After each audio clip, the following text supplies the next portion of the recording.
Dans l'évangile de Jésus-Christ, selon saint Jean. En ce temps-là, Jésus disait aux pharisiens : « Je m'en vais. Vous me chercherez et vous mourrez dans votre péché.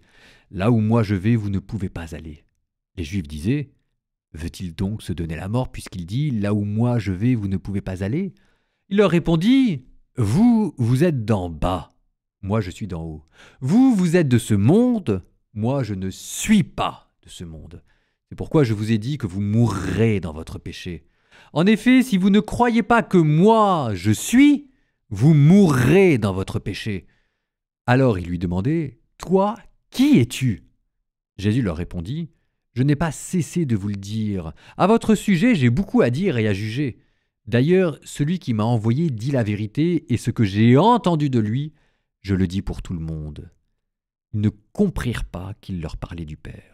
Jésus leur déclara : « Quand vous aurez élevé le Fils de l'homme, alors vous comprendrez que moi, je suis, et que je ne fais rien de moi-même. Ce que je dis là, je le dis comme le Père me l'a enseigné. Celui qui m'a envoyé est avec moi, il ne m'a pas laissé seul, parce que je fais toujours ce qui lui est agréable. » Sur ces paroles de Jésus, beaucoup crurent en lui.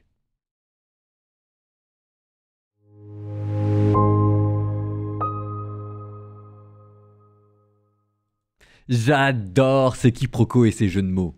Jésus qui dit : « Si vous ne croyez pas que moi, je suis, vous mourrez dans votre péché. » Réponse des pharisiens : « Très bien, alors toi, qui es-tu » Jésus leur dit : « Mais je vous l'ai déjà dit, je suis. » Donc les pharisiens disent : « Je suis quoi ? Tu es quoi ?» Réponse de Jésus : « Je suis tout court. Je suis. » Ah ! Et là, ça veut dire autre chose. Ego eimi en grec. Et là, tout le monde comprend que derrière, c'est Jésus qui reprend le nom divin. Hachem, comme disent les Juifs, le nom par lequel on peut invoquer Dieu, un nom tellement mystérieux d'ailleurs qu'en hébreu, les consonnes, les voyelles ont été oubliées. YHWH, le tétragramme sacré. Je suis qui ? Je suis celui qui est. C'est le nom que Dieu donne à Moïse à travers le buisson ardent, c'est le nom. Ça veut dire qu'ici, Jésus reprend le mystère du Père pour se l'appliquer à lui. C'est pour ça que croire en Jésus donne la vie.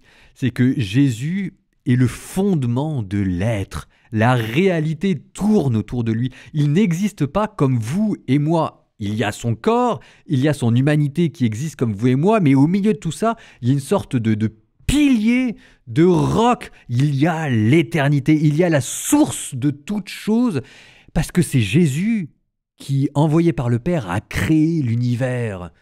Au commencement était le Verbe, et le Verbe était auprès de Dieu, et le Verbe était Dieu.